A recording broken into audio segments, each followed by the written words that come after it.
오늘 아침 함께 묵상하실 하나님의 말씀은 레위기 23장 1절부터 14절까지입니다. 여호와께서 모세에게 말씀하여 이르시되 이스라엘 자손에게 말하여 이르라. 이것이 나의 절기들이니 너희가 성회로 공포할 여호와의 절기들이니라. 엿새 동안은 일할 것이요 일곱째 날은 쉴 안식일이니 성회의 날이라. 너희는 아무 일도 하지 말라. 이는 너희가 거주하는 각 처에서 지킬 여호와의 안식일이니라. 이것이 너희가 그 정한 때에 성회로 공포할 여호와의 절기들이니라. 첫째 달 열 나흔 날 저녁은 여호와의 유월절이요 이달 열 닷새 날은 여호와의 무교절이니 이래 동안 너희는 무교병을 먹을 것이요 그 첫날에는 너희가 성회로 모이고 아무 노동도 하지 말지며 너희는 이래 동안 여호와께 화제를 드릴 것이요 일곱째 날에도 성회로 모이고 아무 노동도 하지 말지니라. 여호와께서 모세에게 말씀하여 이르시되 이스라엘 자손에게 말하여 이르라.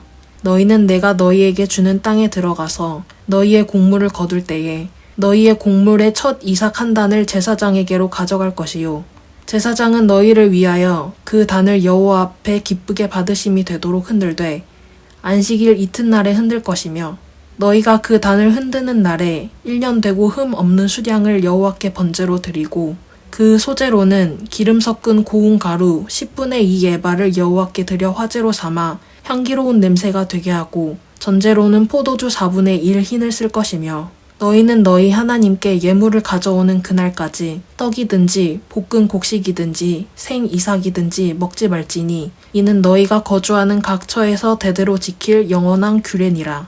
아멘. 레위기는 거룩에 대한 책입니다. 그래서 무엇이 거룩한지 무엇이 부정한지를 끊임없이 알려주죠. 거룩한 사람과 부정한 사람, 거룩한 짐승과 부정한 짐승, 거룩한 물건과 부정한 물건, 거룩한 공간과 그렇지 못한 공간 등을 쭉 가르칩니다. 그런데 23장부터는 차원이 조금 바뀝니다. 그런 사물들이 아니라 시간에도 거룩한 영역을 따로 구분하라고 말씀하십니다. 그것이 오늘 본문부터 나오는 절기들입니다. 먼저 안식일입니다. 하나님께서는 혼돈과 무질서로 가득했던 세상에 말씀으로 빛과 여러 질서들을 만드셨습니다. 하루, 이틀, 3일, 4일 이렇게 날이 흘러가면서 혼돈과 어둠뿐이었던 세상은 아름답고 찬란하게 채워져 갑니다. 천체가 생기고 푸른 바다가 생기고 새들과 물고기가 채워지고 인간까지 6일에 걸쳐서 채워지게 됩니다.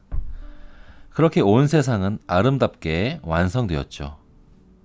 그런 후에 하나님께서는 7번째 날에 복을 주시고 안식을 하십니다. 이 안식하신다는 의미는 하나님께서 아무것도 안 하신다는 뜻이 아니라 이미 창조가 완성이 되었기 때문에 뭘 더 이상 추가할 필요가 없어졌고 이제부터는 그것을 누리며 즐기신다는 의미입니다. 예를 들어 보겠습니다. 여러분이 예비 부부라고 생각을 해보시죠. 설레는 마음으로 텅 빈 집을 얻었습니다. 그리고 6일 동안 살림을 채웁니다. 첫째 날에는 침대가 배달되고 둘째 날 냉장고, 셋째 날 소파 등등 그렇게 채우죠. 이제 6째 날 다 거쳐서 완성되었고 7째 날 입주합니다. 그렇게 완성된 예쁜 집, 그 입주날을 기념일로 정했다고 해봅시다. 그런데 그렇게 7번째 날 입주하고 나서 하루가 더 지났습니다. 8번째 날 어떨까요? 그날 역시 살림이 완성된 그 똑같은 상태지 않겠습니까? 100일째든 1000일째든 그렇게 누리면서 사는 것입니다. 그것처럼 하나님이 7일째 복을 주셨다는 것은 그때부터 계속 완성된 상태이기 때문에 그 7일째 그 이후 모든 날들이 다 복되다는 뜻입니다. 처음에는 그랬다는 것이죠. 6째 날 창조된 아담 입장에서는 눈 뜨자마자 안식일이었고 아담은 첫째 날부터 6째 날까지의 그 혼란과 무질서를 경험할 필요가 없이 처음부터 끝까지 영원히 완성된 세상, 그 안식의 세상을 누리기만 하면 되었습니다. 굉장히 기쁘게 말이죠. 그러나 아담과 하와는 죄를 짓고 에덴에서 광야로 추방되었습니다. 낙원을 누리는 처지에서 이제는 땅의 노예로 평생을 살아가도록 그 처지가 바뀌었습니다. 인간은 그렇게 혼란과 무질서의 세상에서 평생 안식하지 못하며 죽도록 땅을 갈게 됩니다. 언제까지요? 자기가 지금 갈고 있는 그 땅에 자기 몸이 한 줌 흙으로 돌아갈 때까지 계속해서 말이죠. 처음에 누리던 그 복된 안식은 거짓말처럼, 연기처럼 사라져 버렸습니다. 그러나 하나님께서는 인간이 그 잃어버린 안식을 다시 찾기를 원하셨습니다. 이스라엘 민족은요, 애굽의 노예로 몸이 가루가 되도록 일을 하고 있었죠. 안식과는 거리가 멀었던 그 백성을 하나님께서 모세를 통해 구원하십니다. 그것을 기념하는 날이 바로 오늘 본문 두 번째 나온 유월절과 무교절입니다.